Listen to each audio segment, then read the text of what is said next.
waxaynu ogsoonnahay inay sifo xun tahay qofku qofku yaqaan mansiladiisa iyo darajadiisa iyo qiimihiisa iyo fadliga iyo xaqa uu ku leeyahay inuu ula dhaqmo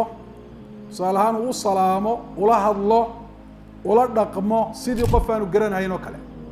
halka waran qofka Ilaahay yaqaan subhanahu wa ta'ala Ilaahay jiritaankiisa iyo awoodiisa iyo nicamkiisa iyo xuquuqdiisa yaqaan haddana qaabka u dhaqmaya ay tahay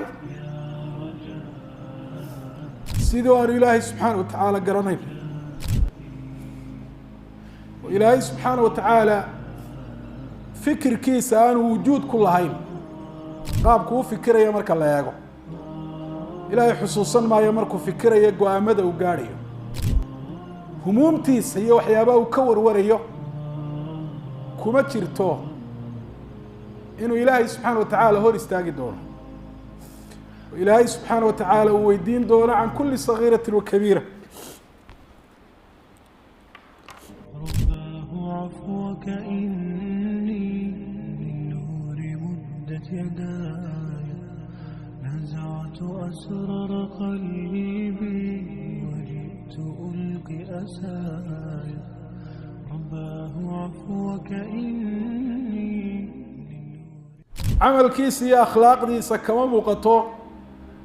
رميسنانتا إلهي سبحانه وتعالى والرميسين إلهي بو أغانو إلا بي نسوا الله فأنساهم أنفسهم إلهينا سبحانه وتعالى نفتي سايو إلا وسيا التوفيق دي بك قاضي وحي دنت وها الدنيا آخرة إلهي سبحانه وتعالى كما هنون وغفلت النوع الدرن